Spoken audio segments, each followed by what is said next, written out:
Kansas is undefeated. Kansas State is ranked, and Mizzou takes on Georgia this week. How are the Chiefs going to bounce back from the Colts loss? I have everything you need to know right here on the Best of Everything presented by Charlie Hustle.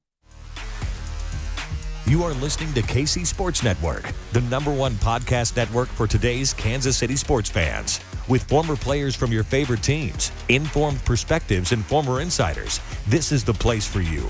KC Sports Network is proudly presented by Emprise Bank, your partner in possible.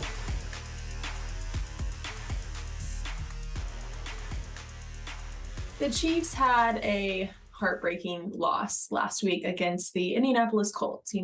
Kind of bruised up, kind of banged up, but Mike DeVito and Jeff Allen sat down on one-on-one this week to talk about the good and the bad from the game, what they can improve on, and specifically what everyone in the media wants to talk about right now, which is the little tiff between Patrick Mahomes and Eric Bieniemy. Well, there's been some issues between, is Eric Bieniemy calling the plays? Is Andy Reid calling the plays? What is the real issue there? What is that offensive coordinator quarterback position? That relationship is super important to the offense. How is that going to be impacted moving forward? Is it going to be impacted at all? And what does everyone need to know about Eric Bieniemy? And there's nothing more emotional than when you're coming off the field, right? Yeah. Especially if something didn't happen the way you wanted it to happen. We saw it with New York. Quentin Williams in New York was him and his D-line coach getting into it. And it's not going to be the last time. So people are making a really big deal out of it. And sometimes I feel like, I don't know, the media, they want to make EB a scapegoat. And I tweeted, make up your mind. The deal was he wasn't calling plays at first.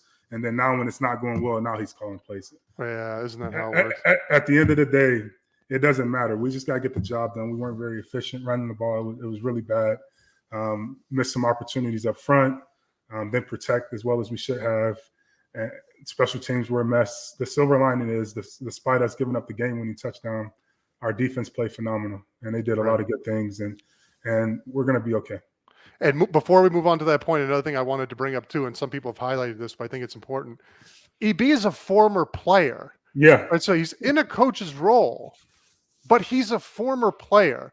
And being a former player, he has that player mindset. So I guarantee you, unlike a coach who could be a really good coach but has never played in the game, EB feels the same sort of passion and excitement and love and is going to experience the same highs and lows as the players are because he's been there. He knows what he's like during a game. He knows what the ups and downs feels like. And we respect that. Way more from a guy that did it rather than a guy who's never done it and has that same energy.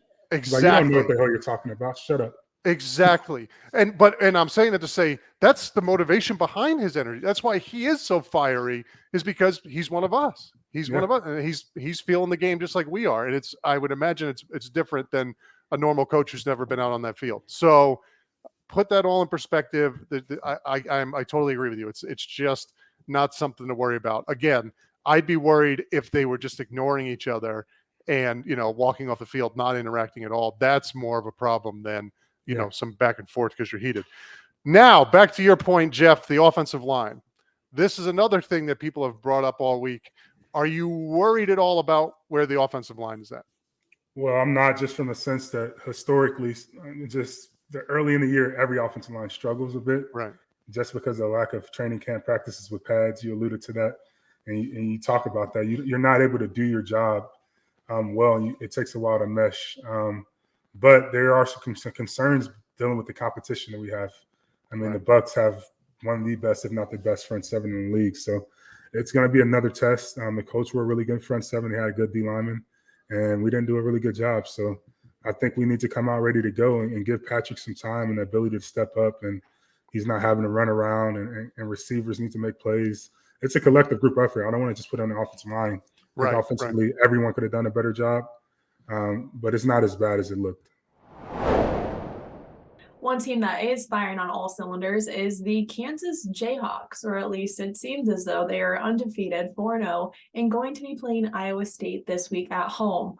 On Booth Review this week, they talked about the upcoming Iowa State game and how Kansas isn't ranked. And maybe that is a good thing. Maybe flying under the radar right now is kind of a good thing so that they don't get the national coverage. They aren't let down.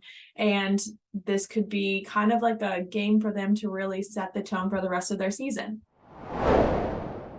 I kind of wonder, and we'll get to the predictions in the Iowa State game a little bit here, but like I kind of feel like this is the perfect cocktail to of where this, where this team should be sitting right now. Of, hey, they're not ranked, they didn't get ranked, so you got the disrespect. They're not ranked, so you're not getting the national attention of being ranked.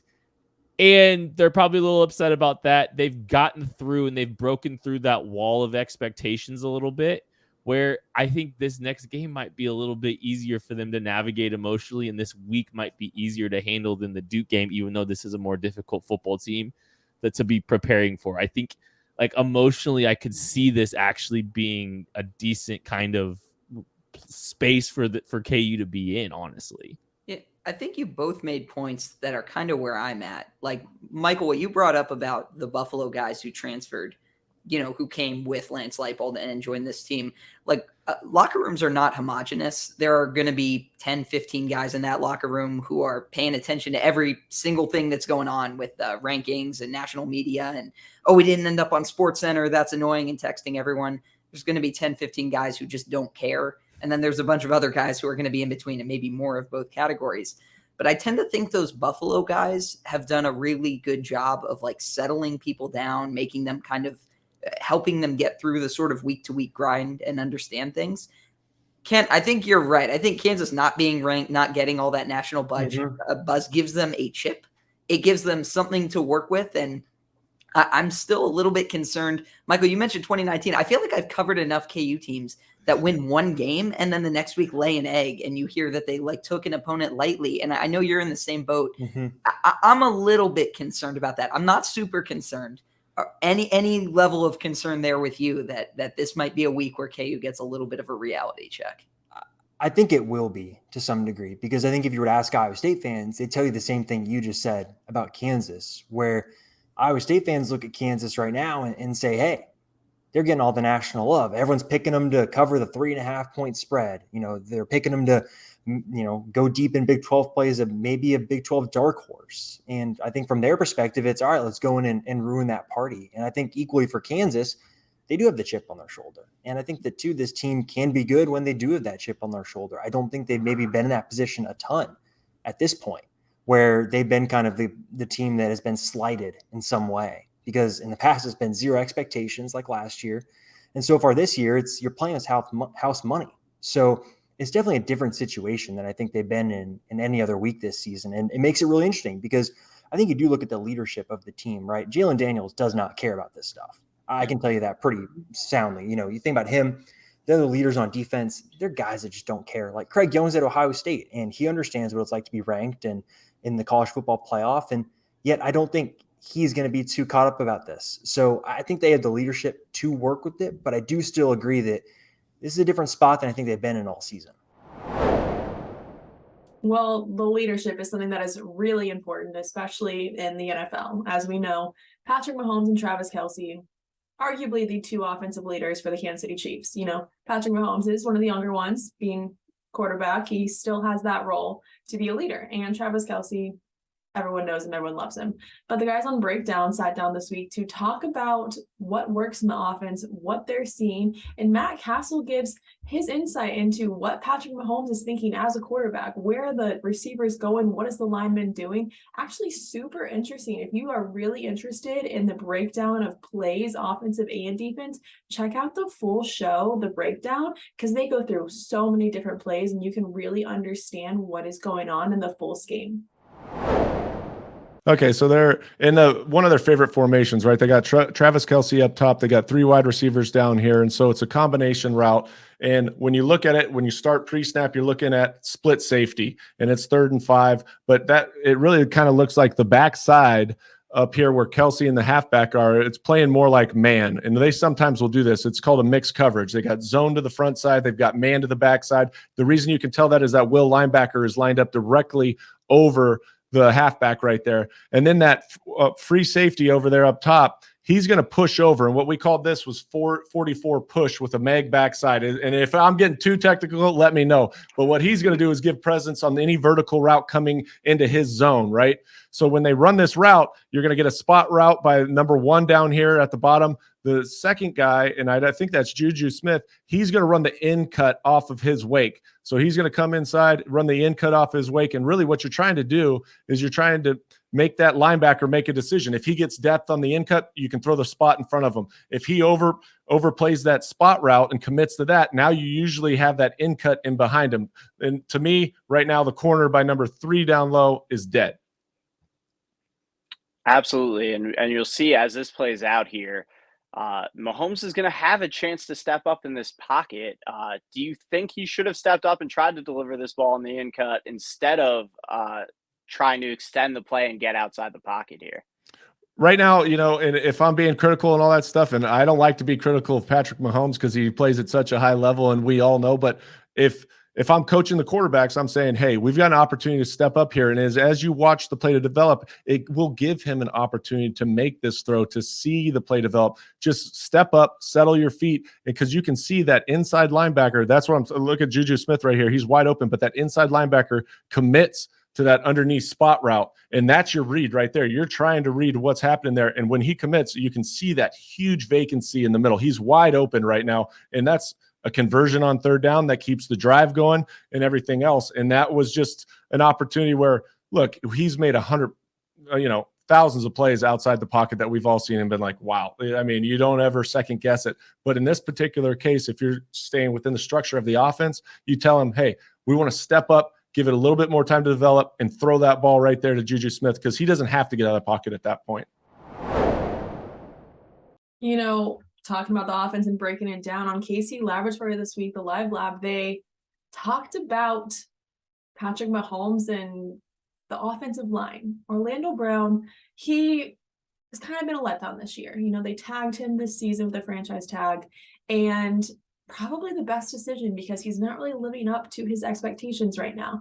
Patrick Mahomes is being rushed in his pocket, and things are just not how we would like them to be in the offensive line. So the guys in KC Laboratory talked about that. They also talked about, again, Eric Bieniemy and Andy Reid. Is Andy Reid calling the plays? Is Eric Bieniemy calling the plays? What is actually going on in the Chiefs offense? It is insane how close to Mahomes and Ngakoue was able to get over and over again by simply doing just running. He ran the shape of a fishhook every single play and it hit Mahomes' arm on more than one occasion. He's trying to throw the ball, was able to sack him because Orlando Brown Jr. is having one of the most pitiful contract year performances I have ever seen. I mean, it's not good. I mean, hey, kudos to Brett Veach and company for tagging him because as it stands right now, if he would have signed the deal that they offered him, like it wouldn't look great. Like it really wouldn't look great. And he needs to have a serious turnaround here. Obviously, he would tell you that himself. He's given up way too much pressure. All the offensive line is he's given up way too much pressure. It's just one of those scenarios where you don't want to be in a situation where you've got a young tackle that you want to pay, that you want to be your franchise left tackle, and they're not performing because you look around, draft ain't chock full of them this year. Free agent market doesn't have much in the way of it either. So you're potentially looking at a trade if you are looking to try and add a guy to this group. And boy, if you're trading another set of assets after trading assets for this guy, that is just a tough pill to swallow for some people. Bad look. Real bad. Mm-hmm. Real bad look, real bad process. Orlando Brown should not sniff what he thought he was worth this offseason. Should not sniff it if he continues to play like this, and he won't. The market is it's increasingly looking like a bad choice by Orlando Brown not to take the Chiefs deal and a bullet dodged by the Chiefs in them not taking that deal. I'm not thrilled with what we've seen from Orlando Brown Jr. to this point. I am not optimistic either. Hopefully he can pull things up to, pull things together, but this has just been It's been brutal. It's just been absolutely brutal. And like Mahomes, like I think Mahomes has some of the best like sense. He feels his backside extremely well. He has really good timing. He does a good job of getting the ball out before pressure beats him, even backside pressure. Boy, it was close. It was getting real close last week or this week against the Colts. Like abnormally close. And we saw it. I mean, he got his arm hit a couple times. Like that was too quick of a win out the backside. And Orlando Brown did not have an answer for a speed rush. It was bad. Brent Shepard throws something out, and it's kind of cheeky, but why don't the Chiefs go hurry up and let Patrick call plays? I'll be honest with you. Like, here's the thing. I've been clamoring for the Chiefs to play with a little bit of tempo from now, from time to time to mix things up. Literally since Mahomes' rookie year, I wrote an article like his rookie year said, hey, you know what? If he earns a little bit of trust, try to play with a little bit of tempo. Try to go with a little bit of no huddle. Try to get just as a curveball. That is not happening if Andy Reid is your play caller. He does not do it. He does not like it. He doesn't like. He wants control. I am not control. I'm not criticizing that. That's just what you get with Andy Reid. He wants control. He wants the sticks in his hands. He wants to be the one calling the plays. He wants to be in control of the situation. And so he's not going to relinquish play calling in any capacity. Speaking of control, the Kansas State Wildcats actually control their own destiny. They are ranked now, number 25. They made it into the top 25 in the AP poll. But is that a good thing for Kansas State? Historically, every time that they have been ranked, the following week, they've lost. Now, this is a new year, hopefully. This is a new Kansas State, team. But the guys on 3MA sat down to talk about last week's win over Oklahoma, what they think the rest of the season is going to look like, and is this curse of being ranked and losing going to be broken? Our creative names continue. Quick hitters this week. I'm going to start you out with this. More likely outcome the rest of the way. Oklahoma wins out or Oklahoma loses multiple games the rest of the season. Which is more likely for the Sooners? Lose multiple games. In this league, winning out is almost impossible, I think. Yeah, I'm going to take losing multiple games as well, John. I need to look at their schedule again. I know they got TCU this weekend, which honestly, if they could lose that. I still think Oklahoma's probably the best team. If you backed me in a corner and made me pick one, but I still think, yeah. Well, in the Texas game, always kind of feels like a coin flip, especially the way they played each other. So that feels like a coin flip type game on a neutral field. So I'll take multiple losses, and I'll be really interested to see what they do against TCU. And to be honest, if you're a Kansas State fan, at least for me, I want Oklahoma to win. I don't want the narrative to shift this early that, it's because Oklahoma wasn't a very good team. Yeah, I agree. So we don't need that coming into the picture. Plus you already have, one of the big things about last weekend was Texas and Oklahoma losing is they're both 0-1 now in the Big 12, and those are thought to be two of the primary contenders for getting to Arlington. So it's meaningful for Kansas State to be 1-0 out of the gate. Yeah, I mean, look, I have to take multiple losses. That's what I've been on this whole year, that Oklahoma was like a 9-3 kind of a team. So I will definitely join you guys with that too. Although, yes, I would prefer that it waits until later on in the season. K-State is ranked. Shout out to the AP Top 25 for keeping the Cats in, keeping the Jayhawks out. I've always said I'm an AP man. I follow the AP poll to a T, and so I'm glad to have that vindicated this week by the Cats. AP style there. Yeah, AP style. I write AP style. I mean, anything Associated Press, I am all about it. In fact, DY, if you could get an Associated Press helmet mixed into your helmet, I really appreciate that. But K-State has been ranked in each one of Chris Kleiman's 4 seasons now. They just have not stayed in the polls for very long. So how many weeks will K-State be ranked this year in total? Not consecutively here, but in total, how many weeks will K-State be ranked this year? I got to think about it. So Cole, go. I didn't read the outline. I didn't know the question. Yeah, well, while you're thinking about that, DY, let me pitch a question to John. John, has Kansas State lost each of the ensuing weeks after getting ranked?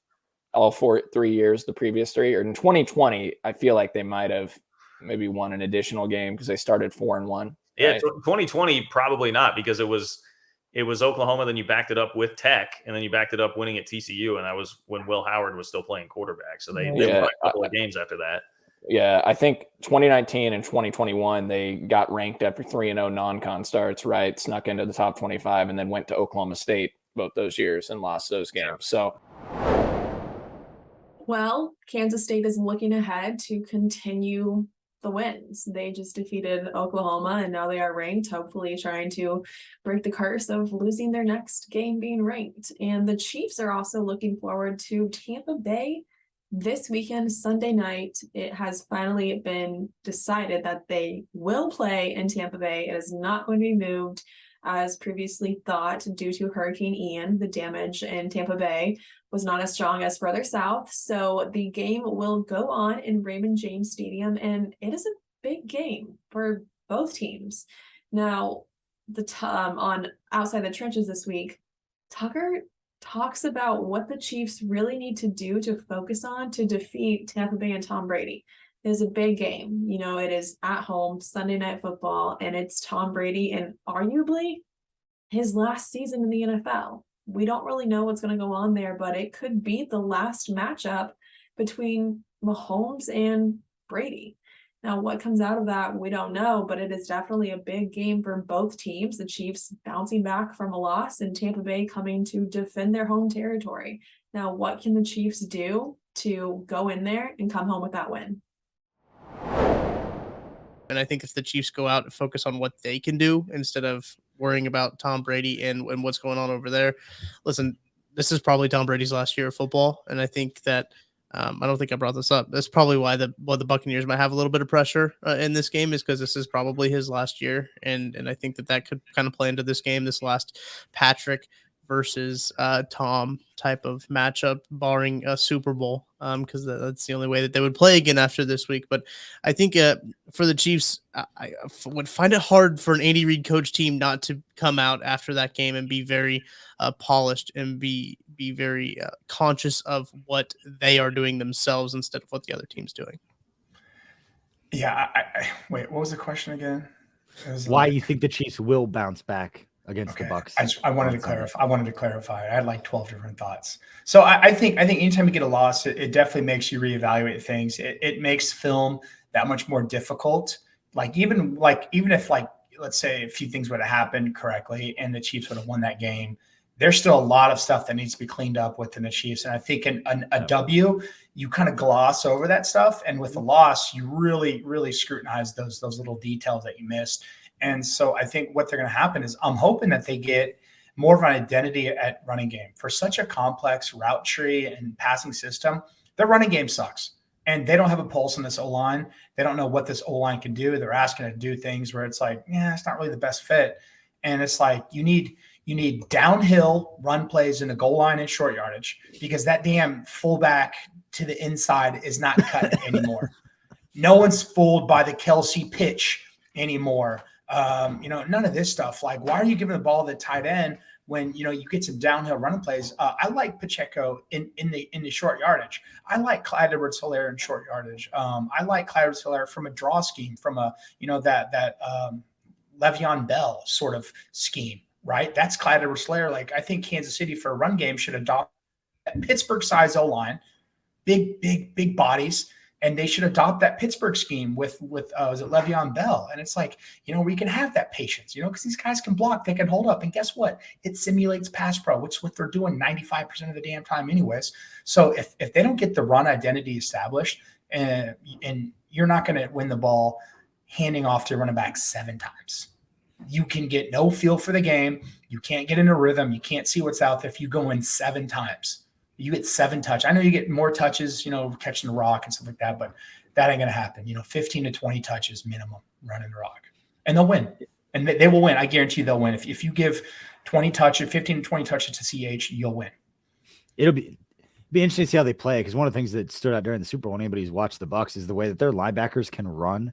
A lot of the bubble screens and the stuff to the outside just does not work as well when you have linebackers who can get out there and disrupt that stuff. So running right at them, we saw it do a little bit with like Joey Bosa, not for the same reasons necessarily, but you're going up against a good pass rush, going up against a good front, rather than trying to run away from these guys or get cute and misdirection and all that. They're so athletic. Just freaking run right at them.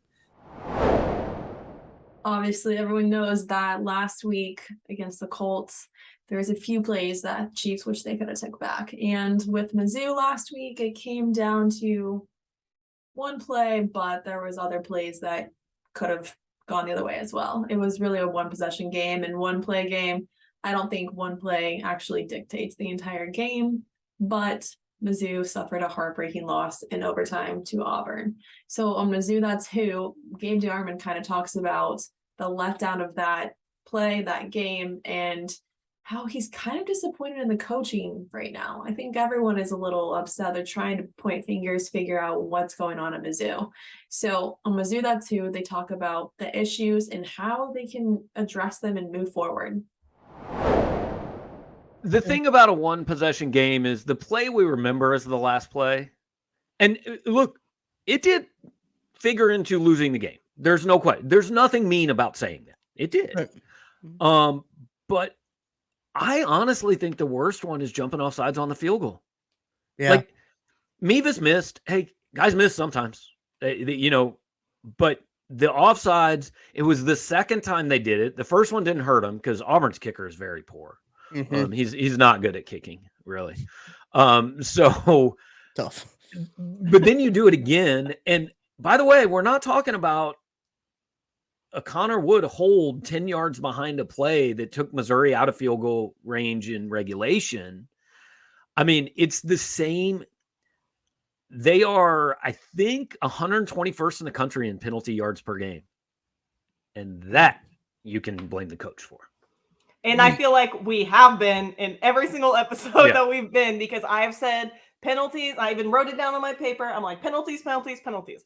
It's embarrassing.